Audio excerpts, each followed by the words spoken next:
சென்னை சைதாப்பேட்டையில் 11 வயது சிறுவன் குடிநீர் குடித்து உயிரிழந்ததன் எதிரொலியாக நாளை முதல் மாநிலம் முழுவதும் குழந்தைகள் உள்ள வீடுகளுக்கு ORS பவுடர் வழங்கப்படும் என பொது சுகாதாரத்துறை இயக்குனர் செல்வ விநாயகம் தெரிவித்துள்ளார்.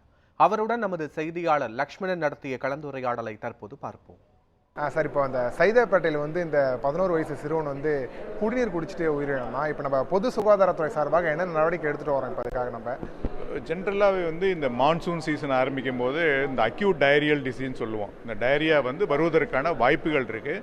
ஸோ அதுக்காக என்ன பண்ணோம், 2 இன்டர்வென்ஷன் பண்ணியிருக்கோம். ஸோ ஒன்று த்ரூ அவுட் ஸ்டேட்டு எல்லா வாட்டர் சாம்பிளும் எடுப்போம். அதாவது இது ரூரலு, அர்பனு, கார்பரேஷன் அப்படிங்கிறது இல்லாமல் through out state and average ஒரு 1.5 lakh சாம்பிள் ஒரு பீரியட் ஆஃப் 1 year எடுப்போம்.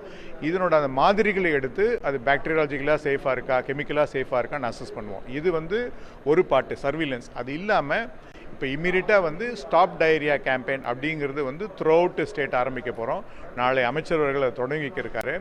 இது பிரகாரம் என்னென்னா, இந்த அண்டர் 5 சில்ட்ரன் சொல்லுவோம், இந்த 5 வயதுக்குட்பட்ட குழந்தைகள் தான் இதில் பாதிப்படைவதற்கான வாய்ப்புகள் அதிகரிக்கின்றதால அந்த ஒவ்வொரு வீடும் கண்டறிந்து ப்ரீ பொசிஷனிங் ஆஃப் ஓஆர்எஸ்ன்னு சொல்லுவோம். அந்த 2 ORS பேக்கெட் அந்த குழந்தைங்களோட வீட்டில் கொடுத்து வச்சுருவோம் along with zinc tablet.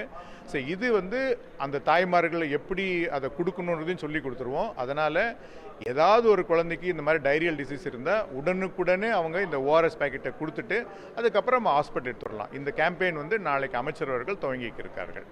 Sir, இப்போ அந்த சிறுவன் குடித்த தண்ணீரில் கலர் மாற்றம் ஏற்பட்டிருக்கு அப்படின்ற மாதிரி சொல்கிறாங்க. அது என்ன காரணமாக கலர் மாற்றம் ஏற்பட்டிருக்கு? அதில் சார், இதனை பற்றின நமக்கு GCC கார்பரேஷனும் மெட்ரோவும் அனலைஸ் பண்ணிட்டு இருக்காங்க. அவங்க அதனோட டீட்டெயில்ஸ் உங்களுக்கு தருவாங்க. இப்போ இந்த மாதிரி தண்ணியெல்லாம் குடிக்க சில குழந்தைங்களுக்கு தான் அதிகமாக பாதிக்கப்படுவாங்களா, இல்லை வயதானவர்கள், பெரியவர்கள் அந்த மாதிரி கூட பாதிக்கப்பட வாய்ப்பு இருக்கா? வாட்டர் கண்டாமினேஷன்னா உனக்கு எல்லா ஏஜ் குரூப்பும் பாதிப்படையும். ஆனால் குறிப்பாக அண்டர் 5 சில்ட்ரனோ இல்லை ஒரு ஓல்ட் ஏஜ் ஆல்ரெடி மற்ற வியாதிகள் இருக்கவங்க தான் பாதிப்படையும். பட் மெயினாக நம்ம உடனுக்குடன் தடுக்கக்கூடியது அண்டர் 5 மார்ட்டாலிட்டி தான்.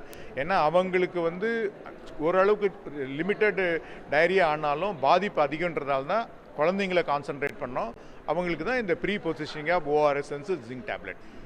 இப்போ இந்த சென்னையில் கொடுக்குற தண்ணியில் பொறுத்தவரை அதிகமான கெமிக்கல் கலந்தனால தான் இந்த கலர் மாற்றம் ஏற்பட்டிருக்கு, அதனால் அந்த பையனுக்கு பாதிப்பு இருக்கும் அப்படின்ற ஒரு கருத்து போகுது. வாட்டரை பொறுத்த வரைக்கும் அவங்க குவாலிட்டி மானிட்டரிங் ரெகுலராக பண்ணிட்டு இருக்காங்க. த்ரூ அவுட் எல்லா டிஸ்ட்ரிபியூஷனும் சாம்பிள் எடுத்துகிட்டு இருக்காங்க.